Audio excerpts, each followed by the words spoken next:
La última llamada con el evangelista José Funes.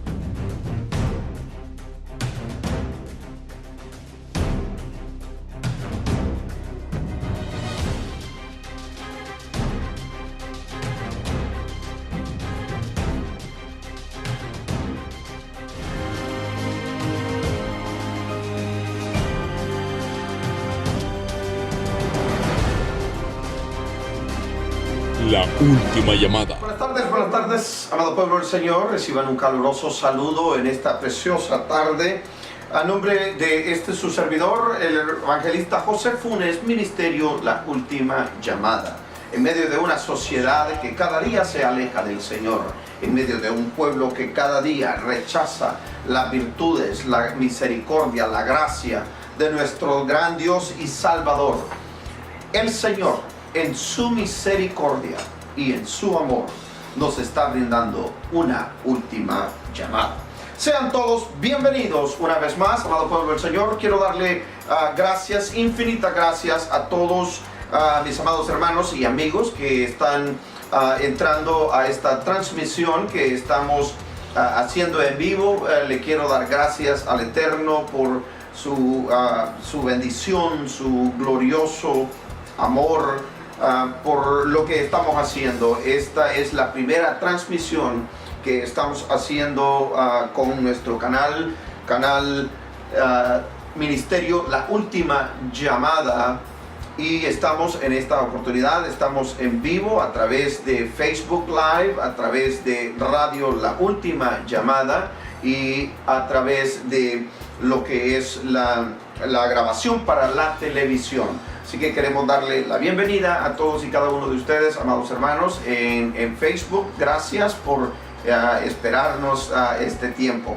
También quiero agradecer a nuestra amada hermana Marcela Lemos allá en Argentina, la cual sus 4 estaciones radiales estarán retransmitiendo este programa en esta tarde. Y quiero darle infinitas gracias a esta sierva por su dedicación, su amor a la obra y por qué no decirlo, a todos y cada uno de aquellos que amamos la obra del Señor y que hacemos esto, lo hacemos por nuestra gratitud, por lo que el Señor ha hecho para con nosotros y para con nuestras vidas. Así que, amados hermanos, en este preciso momento esto ya fue todo lo que quería decir con respecto a lo que es la introducción. Así que vamos a continuar. Escúcheme bien, vamos a continuar el estudio sistemático que dimos inicio el mes pasado con respecto a lo que es la epístola a los romanos, el libro de los romanos. Di el inicio y estaremos haciendo un estudio completo desde el capítulo 1 hasta el último capítulo de la epístola a los romanos. La semana pasada, el mes pasado, tomé una pausa porque estuve hablando acerca de lo que fue o lo que ha sido la historia de la reforma de la iglesia. Y estuve tratando esos temas, pero ahora vamos a continuar con el estudio de la carta a los romanos. En esta oportunidad estaré hablando acerca de 2 puntos muy importantes en lo que es el capítulo 2 y el capítulo 3. Quiero mencionar esto porque no recuerdo haberlo mencionado en un principio. Amado pueblo del Señor, la Biblia como tal, las escrituras, los 66 libros de las escrituras, cuando fueron escritos en su original, jamás nunca tuvieron capítulos ni versículos. Cada uno de estos libros fue escrito como de la misma manera que nosotros escribimos una carta. No tiene capítulos, no tiene versículos, tiene paréntesis y tiene también diversos temas, tópicos en los cuales esa carta está basada. Muy bien, entonces, como el libro de Romanos, cuando fue escrito por el apóstol Pablo, no tenía capítulos.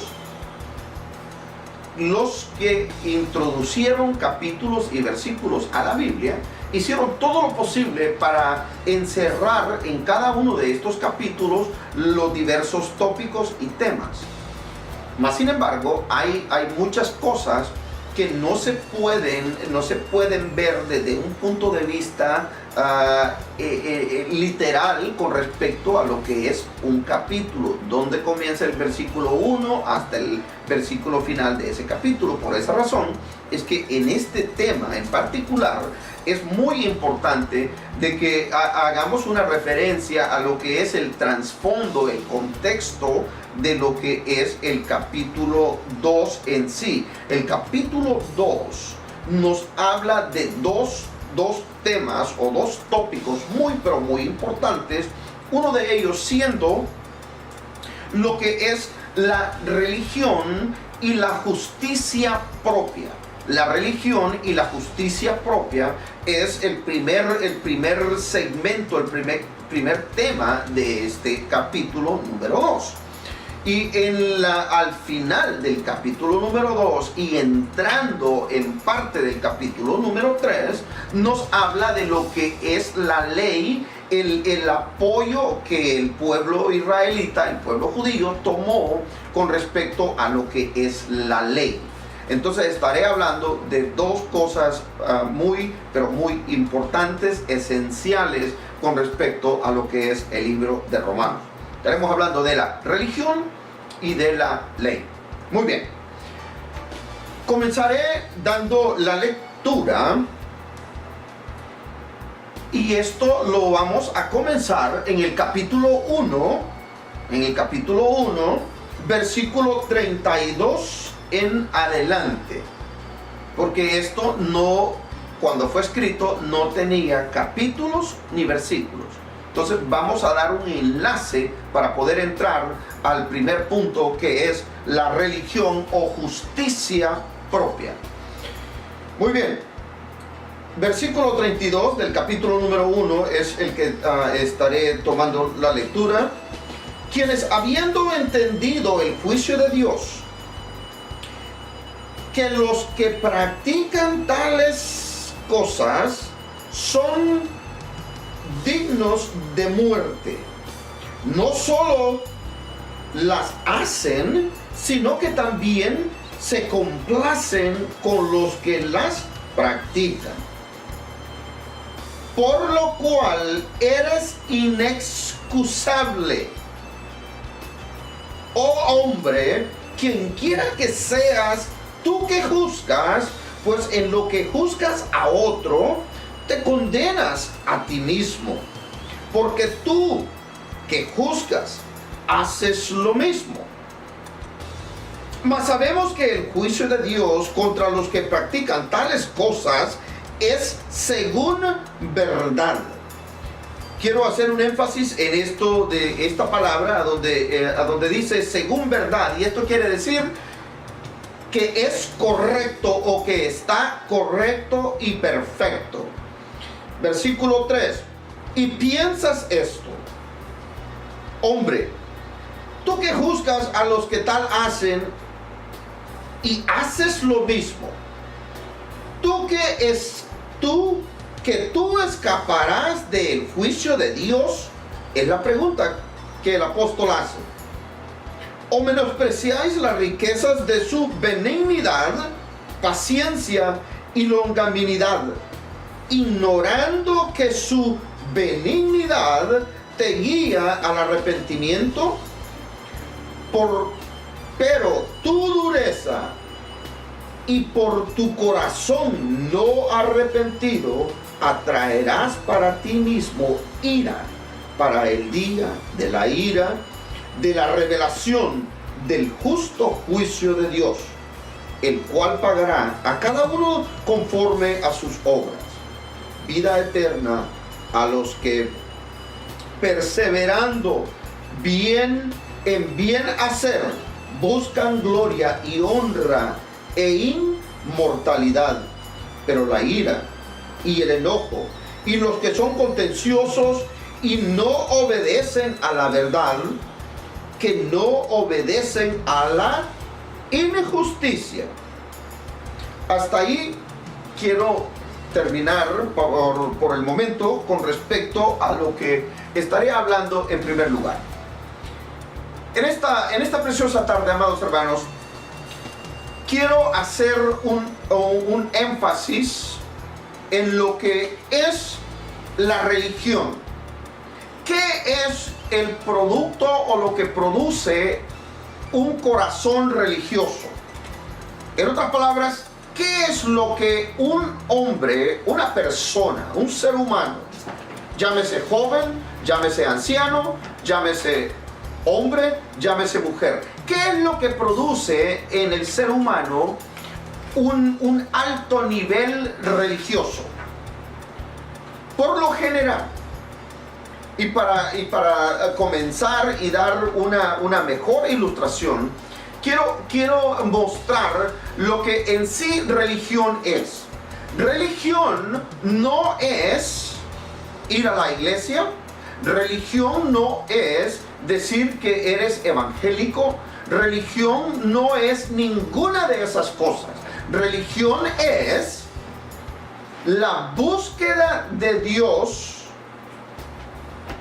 en una manera errónea, en una manera apartada y en una manera distinta de lo que el Señor, el Dios Todopoderoso, creó, estableció y demandó. Ahora bien, entonces, ¿qué es un religioso y cuáles son los rasgos, las evidencias de un corazón y de un pueblo religioso? Ahora lo podemos ver cómo el desenlace que encontramos a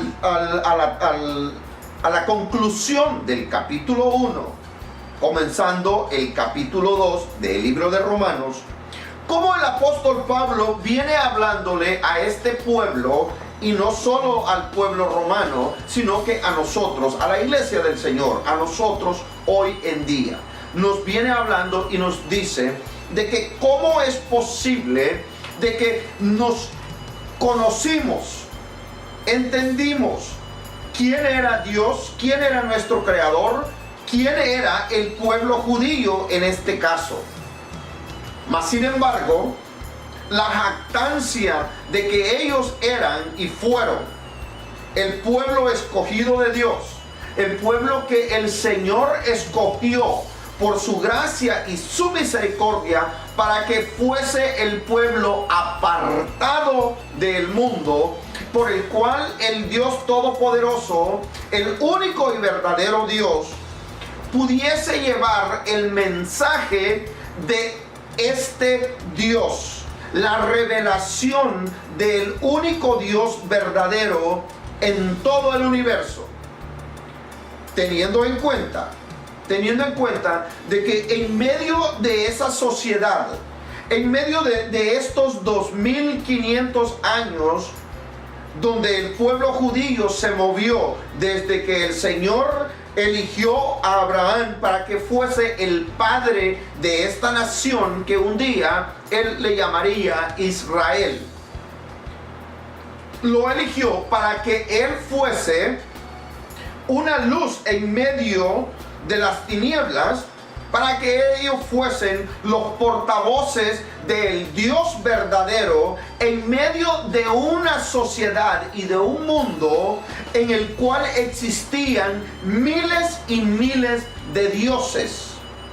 Mas sin embargo, el Señor escoge a un hombre, a una nación, para que esta nación fuese la que llevase el verdadero mensaje, la verdadera revelación de quién era el único Dios verdadero.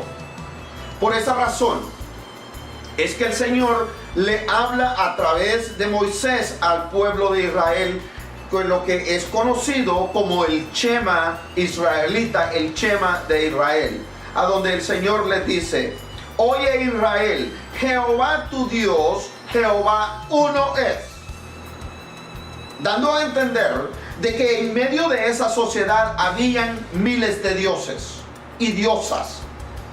Entonces el Señor le dice a Israel: Jehová tu Dios, uno es, y amarás a Jehová con todo tu corazón, con toda tu mente, con todo tu entendimiento, con todas tus fuerzas, con toda tu alma. Para mostrar y presentar a Israel como el pueblo escogido, el pueblo que el Señor había elegido para que llevase el mensaje, para que llevase la revelación que el Señor estaba dando a través de sus profetas y a través de sus siervos.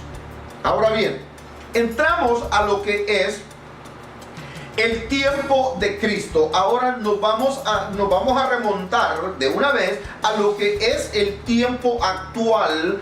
Y cuando diga actual, estoy hablando el tiempo de Cristo, el advenimiento de Cristo. Cristo viene a esta tierra, se presenta en Jerusalén, se presenta en este pueblo, el cual el Señor dice que a los suyos vino y los suyos no le recibieron. Él vino a buscar las ovejas perdidas de la casa de Israel. Viene a buscar a Israel. Cuando Él se presenta, escúcheme bien, cuando Jesús camina a través de las calles, se presenta en la sinagoga, se presenta en Jerusalén, se presenta en el templo de Salomón, lo primero que el Señor experimenta, número uno, es rechazo.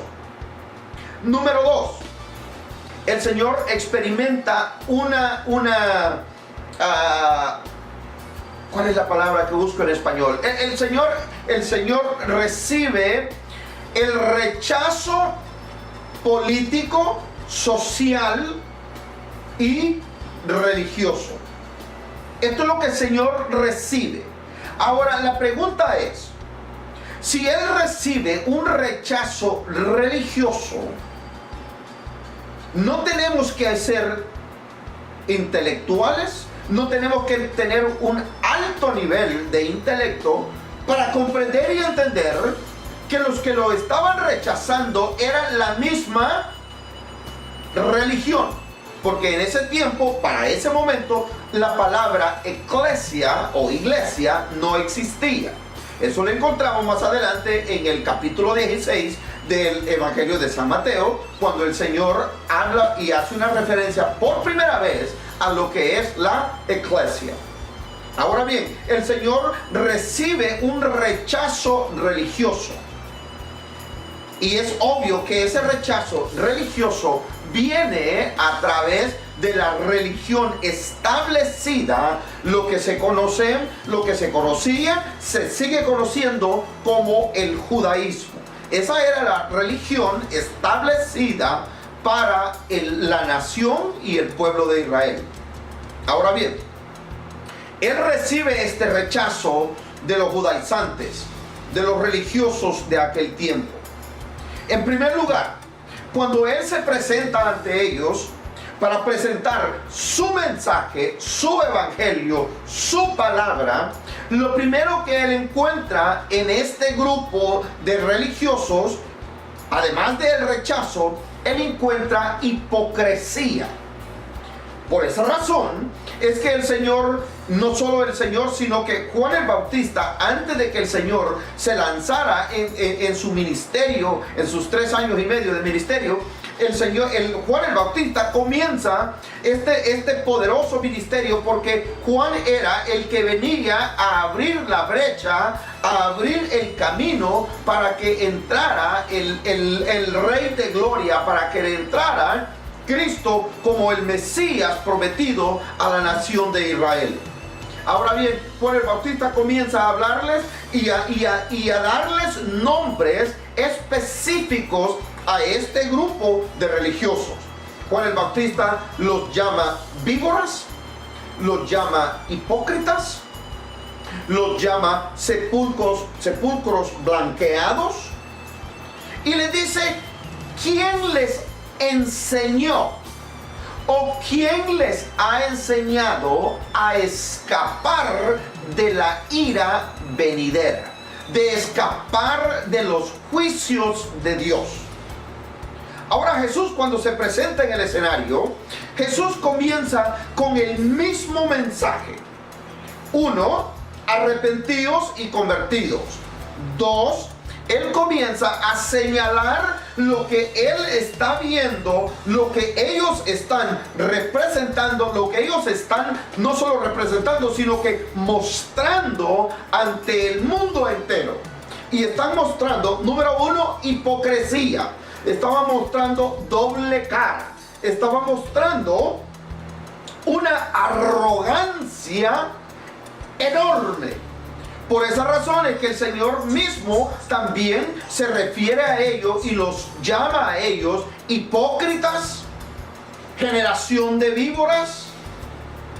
El Señor les da muchos nombres a los cuales la razón por la que Él está haciendo estas cosas es porque Él no solo veía la manera en que este grupo religioso se estaba comportando y actuaba, sino que también Él conocía el corazón, conocía su mente, conocía sus pensamientos.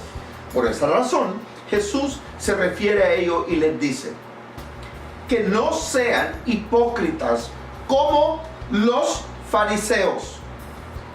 Ahora, ¿cuáles eran las características que los fariseos estaban mostrando para mostrar su grandiosa religiosidad y su grandiosa jactancia que ellos tenían a consecuencia de que ellos eran el pueblo escogido del Dios eterno y que ellos eran los encargados, los representantes de llevar el mensaje del evangelio al mundo entero? Y quiero que me disculpes cuando dije el mensaje del evangelio, no era el mensaje del evangelio antes de Cristo. Que llevaran el mensaje, presentar al Dios, a Yahweh, como el Dios único, Dios verdadero. Ahora bien, el Señor reconoce, y una de las características número 1 en que el judaísmo y la secta de los fariseos y saduceos mostraron su verdadera máscara. En otras palabras, mostraron su verdadera cara. El Señor les dice que son hipócritas.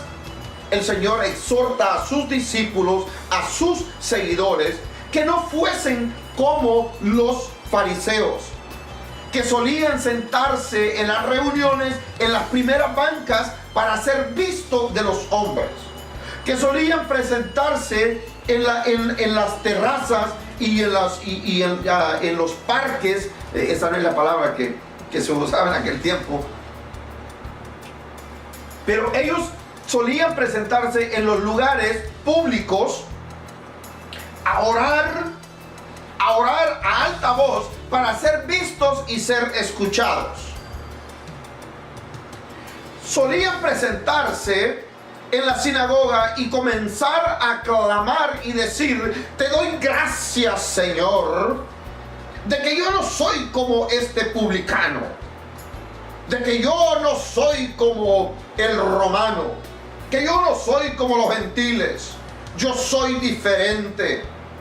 Yo te alabo, yo vengo al templo y adoro 3 veces al día como tú lo mandas. Guardo los 10 mandamientos, al igual que el joven rico le dice al Señor: Señor, desde niño yo he guardado todos los mandamientos. ¿Qué más puedo hacer para ser salvo? Yo no sé si tú puedes encontrar la arrogancia que había en estos hombres.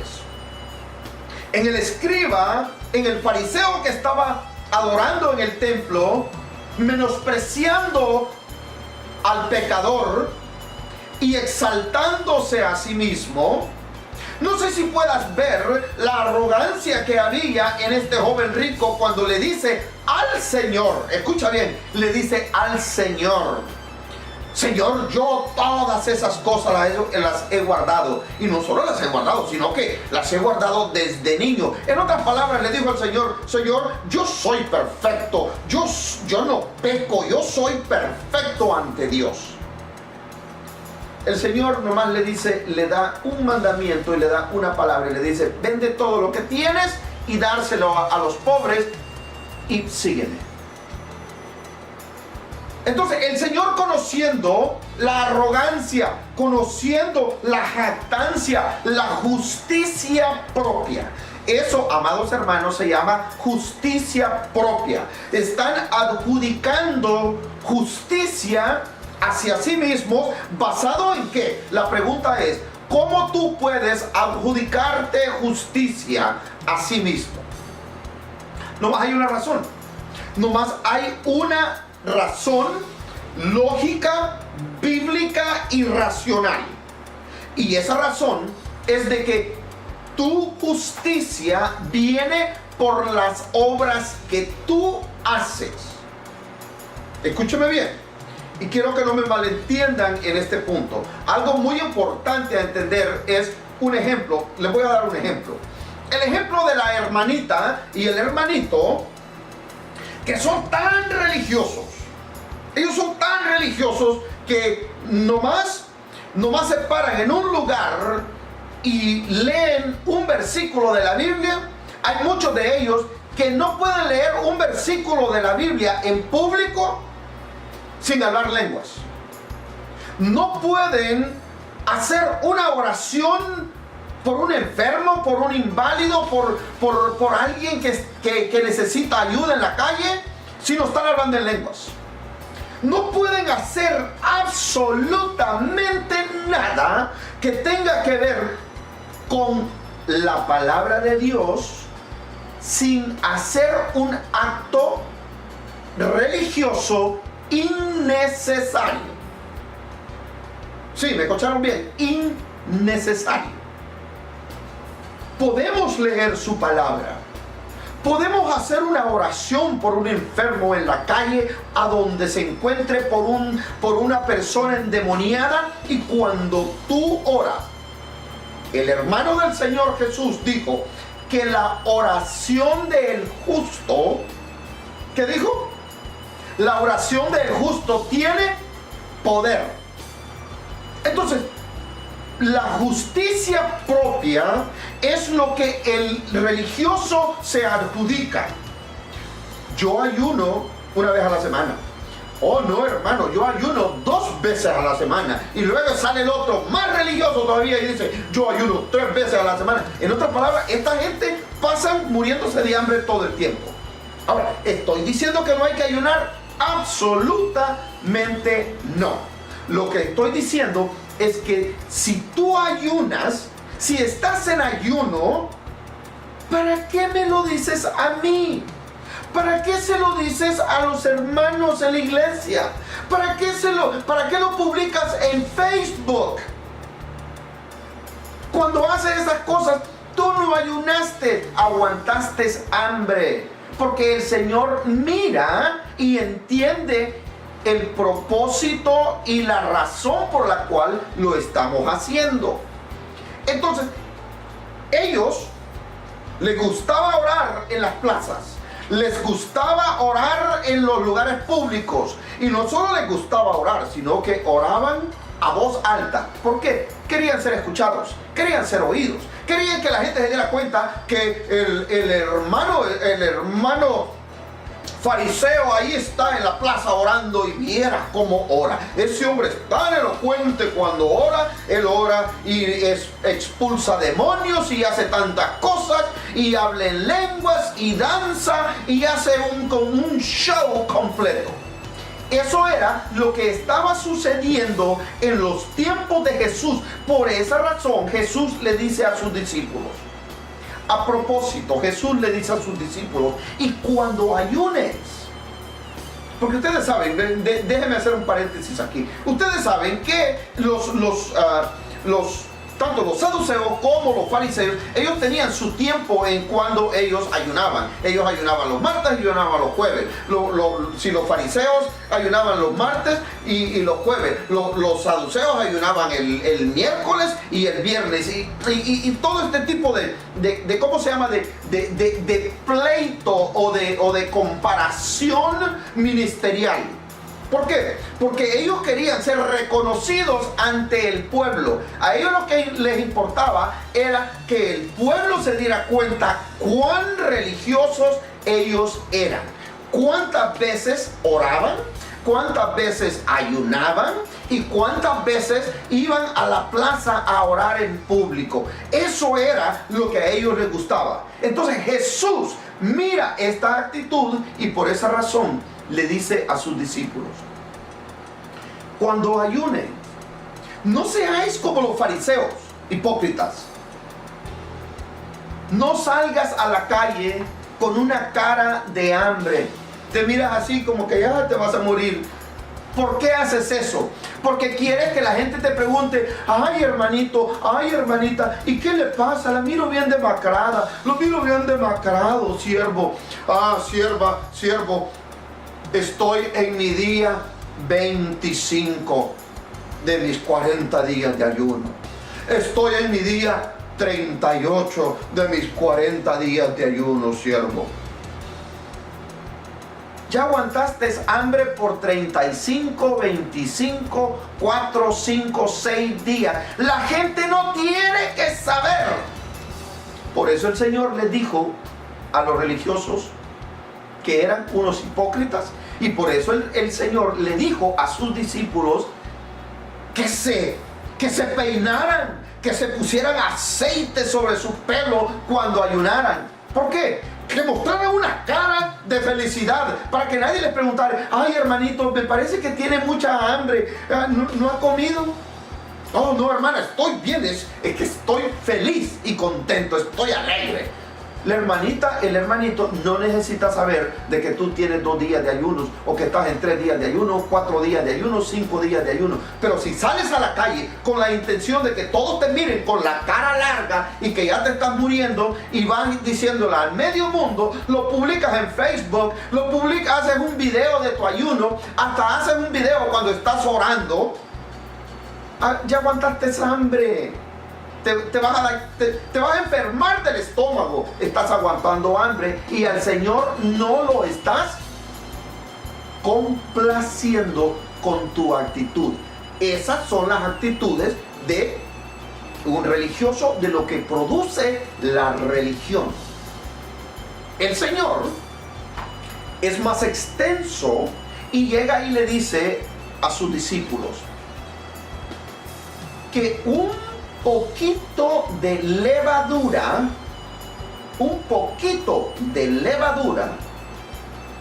iba a contaminar, iba a dañar, iba a echar a perder toda la masa. ¿Hablando de quién? De los fariseos. Entonces, este acto en el cual ellos se vanagloriaban, todo lo que ellos estaban haciendo era reducir a un mínimo los parámetros morales y espirituales que el mismo Dios, que el gran yo soy, el Yahweh de ellos, había establecido para ellos. ¿Y cuáles eran los frutos? ¿Cuáles eran las cosas que salían al aire? Un innecesario, escúchame bien, un innecesario y exagerado movimiento, expresión de lo que era lo externo, no lo interno. Por eso el Señor les llama sepulcros blanqueados. Para aquellos que no entienden qué es un sepulcro blanqueado, adentro del sepulcro hay huesos podridos, hay gusanos, hay mal olor, hay descomposición, Hay tantas cosas adentro de ese sepulcro, pero por fuera puede tener la fachada más linda, adornada con flores, adornada con angelitos, adornada hasta con un cuadro de Michelangelo. Le pueden poner lo que ustedes quieran, mas sin embargo, adentro sigue siendo el mismo sepulcro, con huesos podridos, huesos apestosos, con gusanos y qué sé yo, con cuántas cosas más. Jamás nunca he visto un sepulcro por dentro, así que no tengo la menor idea, nomás me lo imagino. Por esa razón es que el Señor les llamaba de esa manera. Ahora, mi pregunta es esta: ¿había una razón por la cual el Señor estaba diciendo estas cosas? La respuesta es claro que sí. El Señor conocía su corazón, conocía su mente. Antes de que ellos dijeran la palabra, el Señor ya lo sabía. Por eso les estaba haciendo esta dura reprensión. Ellos, los religiosos, los que les gustaba salir en las plazas con sus vestidos largos, con sus vestiduras blanqueadas, con sus gorritos religiosos y con sus campanitas colgando por todos lados, con su cinturón acá colgando, que parecían los Elías, parecían todo lo que representa la religiosidad. Este grupo de fariseos y saduceos lo tenían al máximo. Mas sin embargo se habían olvidado del Señor de la obra. Se habían olvidado de lo que el Señor había demandado y la razón por la cual el Señor los había escogido. No para que fueran arrogantes, no para que se sintieran mejor que los demás. No, Él los escogió para que a través de ellos, a través de esta nación, el pueblo, el mundo entero, pudiera conocer al único y verdadero Dios. No a los dioses, al único y verdadero Dios. Mira, era tan grande la arrogancia de los escribas, de los fariseos, de los saduceos, de los esenios. Había tantos grupos religiosos en aquel tiempo, porque eso era todo lo que era. La misma palabra del Señor, el mismo Señor se refiere a los fariseos como la secta de los fariseos. Ustedes saben qué quiere decir secta. Secta quiere decir algo falso, algo que no tiene base, fundamento bíblico. La religiosidad de ellos y la jactancia de ellos era tan grande que los 10 mandamientos que el Señor le dio, que escribió en esas piedras allá en el monte Sinaí, y se lo entrega a su siervo Moisés. Esos 10 mandamientos, con el transcurrir de los tiempos, de los años y de los siglos, y cuando llegamos a la época de Jesús, cuando llegamos a los tiempos del ministerio del Señor, esos 10 mandamientos a estos religiosos no se les hizo suficiente. Esos 10 mandamientos no eran suficientes. Ellos le agregaron, y quiero hacer esto como en forma de pregunta, la cual les voy a dar la respuesta. ¿Sabe alguno de ustedes? Y estoy haciendo esta pregunta, y si alguno de los hermanos que nos está sintonizando puede mandarme una respuesta. ¿Sabían ustedes o saben ustedes cuántos mandamientos o cuántas leyes? Porque ellos lo cambiaron, los 10 mandamientos, las 10 leyes que el Señor estableció, constituyó para que la humanidad, especialmente el pueblo judío, el pueblo israelita, se moviese, se mantuviese en esos parámetros, en esas líneas que el Señor le había marcado. El Señor escoge 10. Ellos dijeron, yo creo que 10 no son suficientes. Vamos a agregarle unas más. vamos a agregarle esto, vamos a agregarle lo otro, vamos a agregarle lo otro, hasta el punto que en la época del Señor Jesucristo, no sé si alguien me contestó, pero en la época del Señor Jesucristo, ellos habían producido 632 leyes. Sí, me escucharon bien. 10 no eran suficientes, amados. No, 10 son muy poquitas. Me imagino que alguno de ellos dijo, el Señor se equivocó. El Señor se equivocó en esta. Y vamos a echarle una manito, vamos a ayudarlo y vamos a implementar otras leyes para que este asunto esté completo. Así que ellos estaban gobernados por 632 leyes. Ahora, pregunta.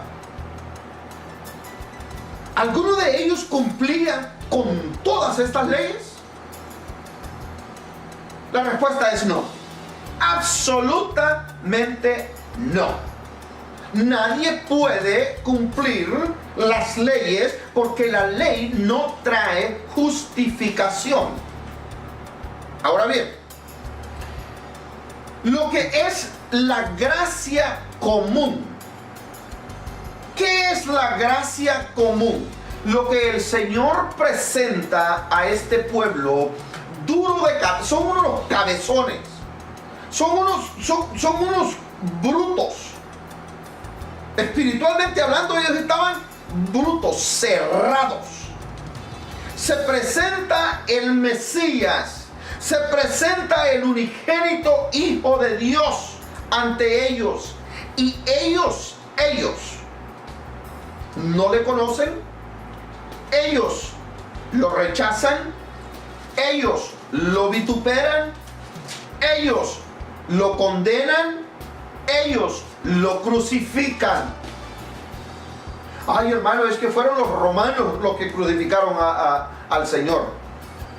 Los soldados romanos lo que hicieron fue ponerle los clavos en las manos y en los pies y la corona de espinas a nuestro Señor.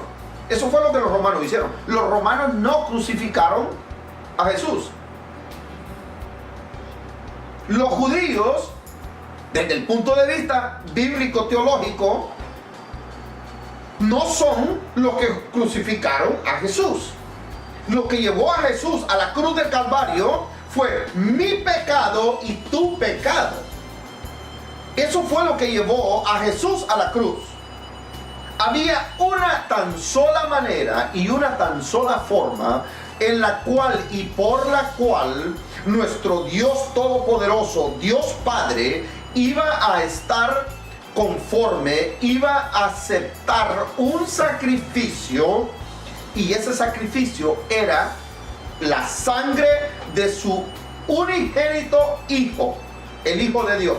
Entonces, tu maldad y mi maldad, tu rebelión, mi rebelión, tu pecado y mi pecado llevaron a Cristo a la cruz. Porque era la única manera, el único camino para que tú y yo pudiésemos llegar a Dios Padre. En otras palabras, ahí se cumple la palabra del Señor, que Él es la verdad y la vida. Y no hay otra manera, no hay otro camino en el cual tú y yo podamos encontrar salvación y encontrar un pasaje al cielo. Entonces, era tan grande la jactancia de ellos, y ahora el Señor les muestra esta gracia. En el capítulo 8 del libro de Romanos, el Evangelio de San Juan, capítulo 8 del Evangelio de San Juan, el Señor se presenta ante ellos, se presenta cuando lee la Biblia. En ese entonces era el Torá. Cuando lee el libro de Isaías, se presenta ante ellos, y ellos lo que hacen es buscarlo porque querían matarlo, le odiaban, hasta el punto que no pueden entender, no pueden reconocer y no se dieron cuenta el tiempo de la visitación que Dios les hizo a ellos. Amado pueblo, iglesia amada del Señor, santos de Dios, esto es algo muy, pero muy importante. Necesitamos entender de que en algún momento, en algún tiempo en nuestras vidas, vamos a tener la visitación directa y personal del Señor. Y hay de ti cuando el Señor te visita y tú le cierras las puertas. Hay de ti cuando el Señor te habla y tú te haces de oído sordo. Hay de ti cuando el Señor te presenta algo en tu mente, en tu corazón. Te habla de una manera muy, pero muy especial, como solo Él lo sabe hacer. Y tú no escuchas esa voz y no sigues lo que el Señor te ha dicho. Hay de ti. Tal fue la situación con el pueblo judío, que el Dios Todopoderoso, el Creador de los cielos y de la tierra, estaba en medio de ellos. Y mire lo que ellos le dicen al Señor. Versículo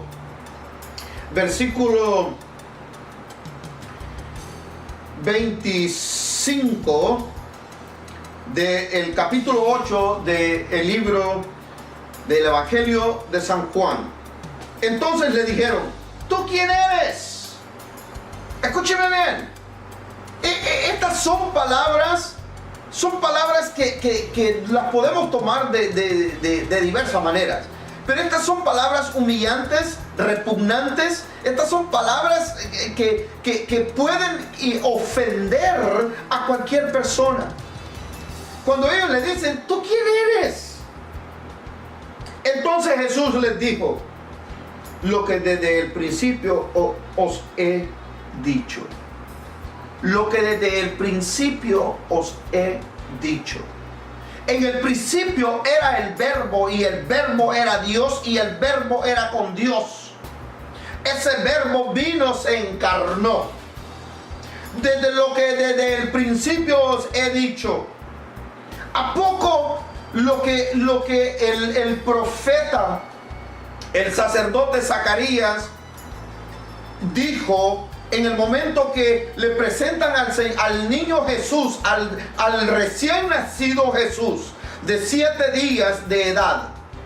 Cuando se lo presentan en el templo, y él dice: ahora mis ojos han visto tu salvación, mis ojos han visto al Salvador. Lo que el Señor un día le dijo a él, que eso iba a suceder. La profetisa comienza a lanzar y a profetizar, porque ellos estaban en presencia del Mesías prometido de las Escrituras. Ellos pudieron verlo, pero el pueblo, el resto del pueblo, los religiosos, la religión, la jactancia de quienes eran ellos, los cegó de tal manera que aún se atreven a preguntarle al mismo Señor: ¿quién crees que eres tú? Jesús continúa y les dice: yo sé, les dice Jesús, yo sé que son descendientes de Abraham. En otras palabras, Él no les dijo que eran hijos de la fe. Él les dijo: yo sé que son descendientes de Abraham, pero tratáis de matarme. En otras palabras, no me conocen, no reconocen, tus ojos espirituales no están abiertos para entender quién soy yo, y quieren matarme. Y cuando ustedes quieren matarme, me rechazan, me repudian, quieren deshacerse de mí. Lo que están mostrando es lo que en sí son. La verdadera máscara de la religión, la verdadera máscara de los fariseos, saduceos y todos los demás eos y feos que habían en aquel tiempo. Y eso era, ellos estaban mostrando lo que en sí había en sus corazones. Estaban llenos de huesos podridos, estaban llenos de rencor, llenos de envidia, llenos de odio, llenos de adulterio, llenos de fornicación, llenos de toda la maldad del mundo. Mas sin embargo, ellos eran los que estaban al frente de las sinagogas. Ellos eran los que estaban al frente del mismo templo a donde se adoraba al Dios vivo, al gran yo soy. Y ellos eran los que estaban pasando juicio sobre todos los demás, incluyendo a sus consiervos. Y por eso es que el Señor, la palabra comienza y dice: tú que juzgas, oh hombre, con lo que tú juzgas, te condenas a ti mismo. ¿Cómo es posible de que alguien juzgue a un adúltero cuando ellos lo son?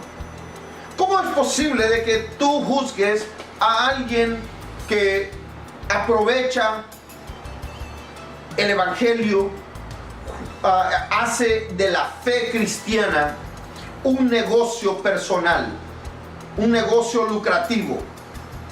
¿Cómo es posible de que, en este caso, me voy a poner yo como un ejemplo, de que yo lo haga de la manera en que siempre lo he hecho, como yo hablo en contra de los falsos maestros, en contra de las herejías, en contra del canal de televisión, enlace del canal de televisión TVN acá en los Estados Unidos, del canal de televisión Star, de todos estos canales y radiodifusoras en la mayoría de los países, que estas cosas son un negocio.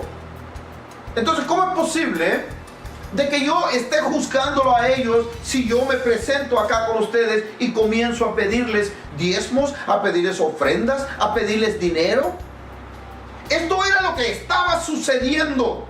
Y por eso es que la lectura comienza: por lo cual eres inexcusable.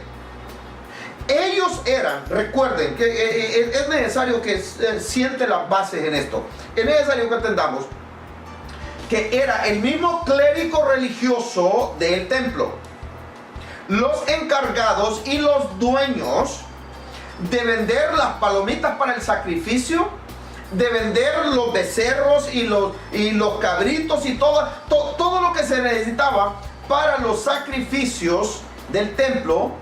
Eran ellos los encargados, los que rentaban a las demás personas un lugarcito, una mesa, un puestecito en el templo. Eran ellos.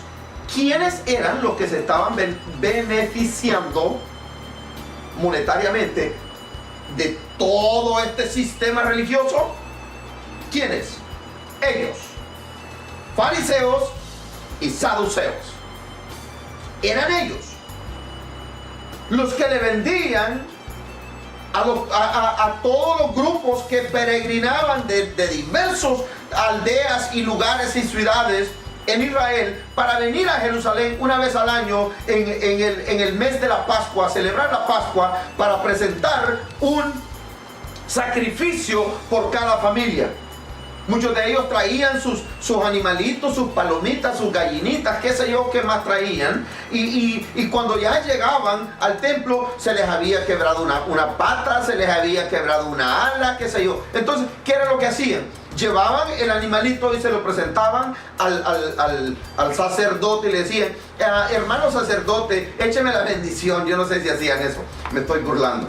Y le decían: aquí está mi palomita. Y empezaba el sacerdote y le hacía así: oh no, esta alita ya está mala. No, el sacrificio tiene que ser puro, sin mancha, tiene que ser perfecto. El tuyo no sirve. Pero, mi hijita, hermanita linda y querida, que el Señor te bendiga, sierva, estás bendecida. Aquí tenemos más palomitas que te podemos vender. Estas ya han sido aprobadas. Estas están perfectas. Estas te las vamos a dar a un precio muy especial porque tú has venido desde Judea, ¿verdad? Oh, no, que viene de Samaria. Oh, ok, te voy a dar un mejor precio. Ok, normalmente las vendemos en 10, te las voy a dar en 8. ¿Quiénes eran los que estaban haciendo el negocio en el templo? Ellos, los religiosos. Los que salían allá con sus trajes de sus sotanas largas, arrastrando el suelo, barriendo los patios. con todas sus ¿cómo se llama? Sombreritos y cosas colgando, su Torah y toda la cosa, el Mesuzá y un montón de ritos religiosos. Eran ellos. Esto, amados hermanos, es lo que el apóstol Pablo comienza a recriminar acerca de esta iglesia. La religión ha causado tanto daño en la sociedad, en el mundo entero, a través de toda la historia, comenzando desde el momento allá en el jardín del Edén, a donde Caín y Abel presentan un falso sacrificio a Dios. Uno fue agradable al Señor, el otro no fue aceptable. Que el Señor tenga misericordia, que el Señor tenga misericordia de nuestras vidas, de nuestra manera en que presentamos nuestra alabanza, nuestro sacrificio ante el altar del Señor. Y que el Señor tenga misericordia y nos permita que ese sacrificio, que esa ofrenda, que esa alabanza llegue y sea aceptable ante los ojos de nuestro Dios. Voy a concluir con esta otra porción en la cual me gustaría hablar un poco, antes de terminar, con respecto a lo que es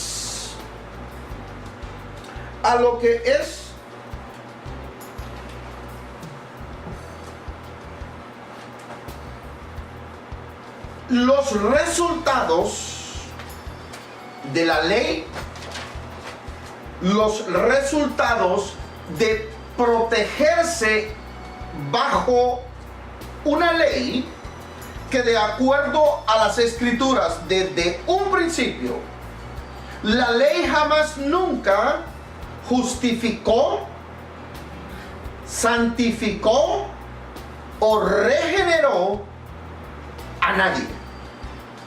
Lo que la ley vino a representar y hacer en nosotros es que la ley nos mostró el error en el que vivíamos.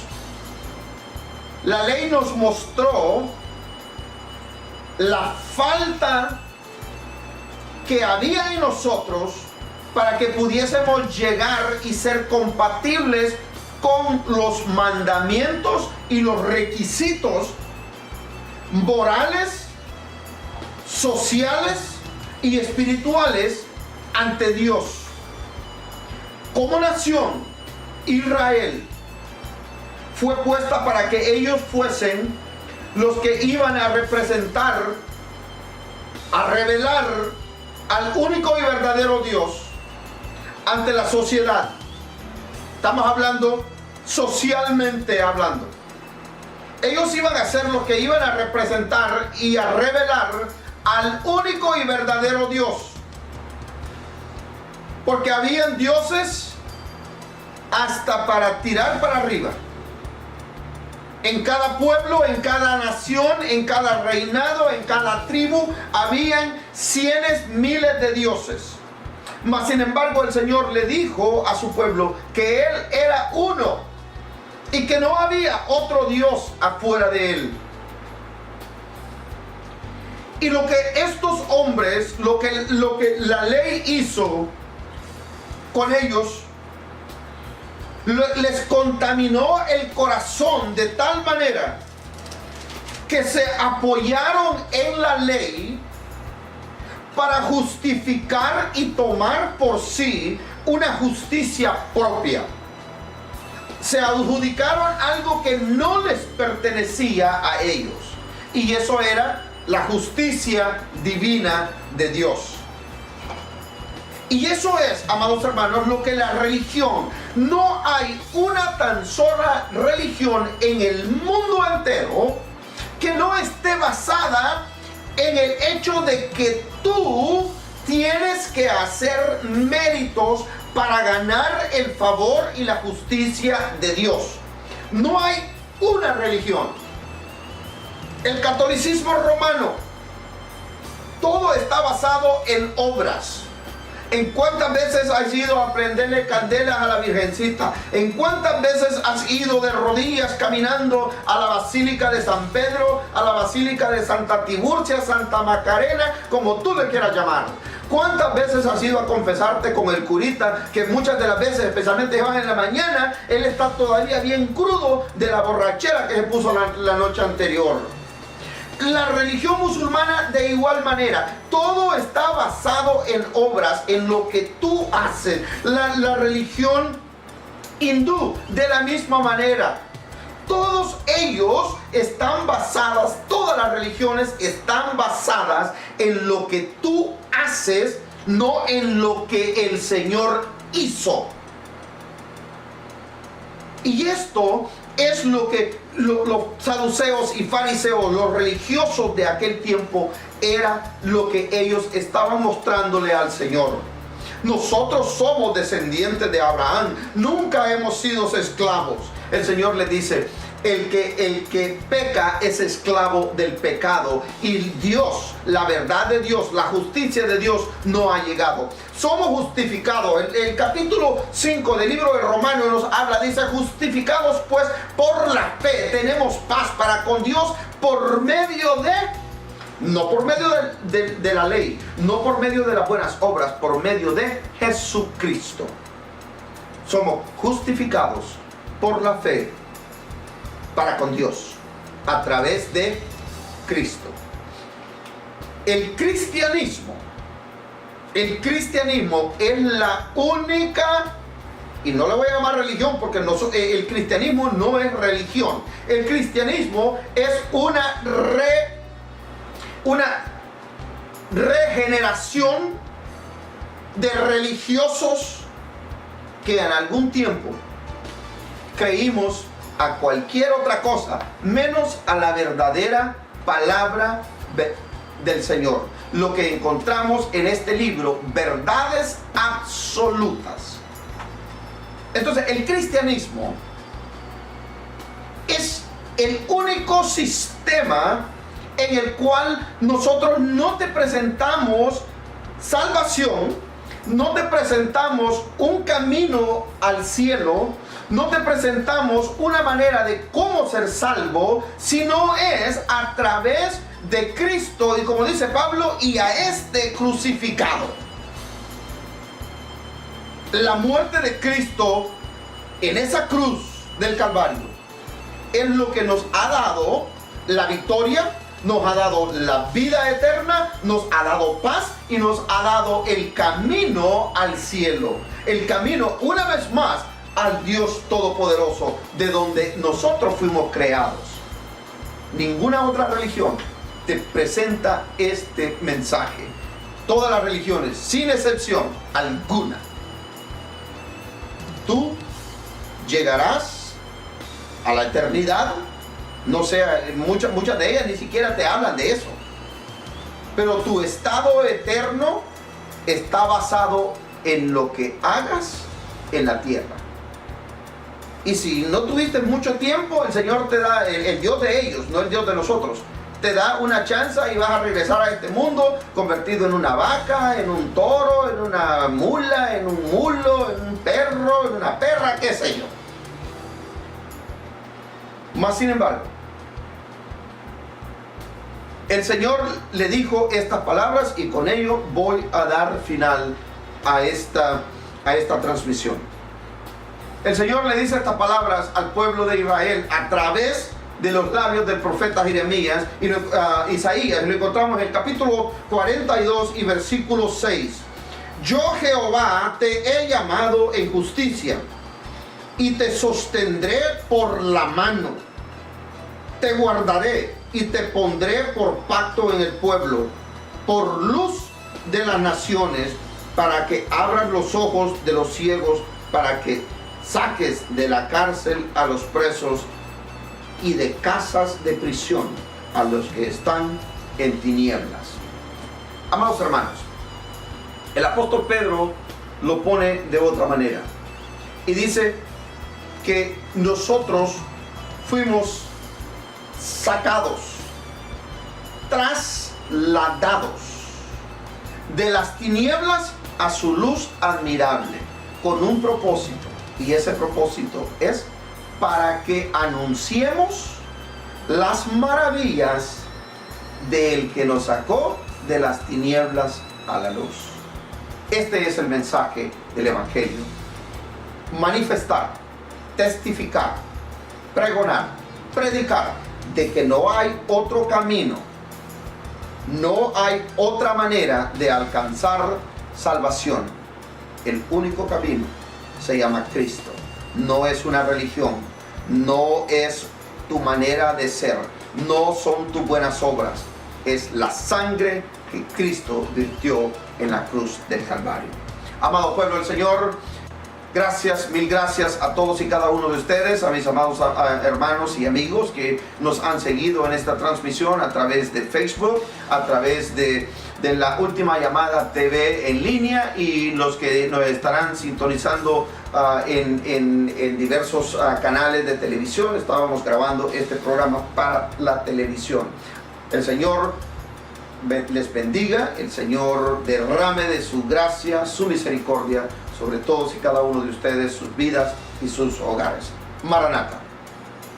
Gloria a Dios. La Última Llamada con el evangelista José Funes.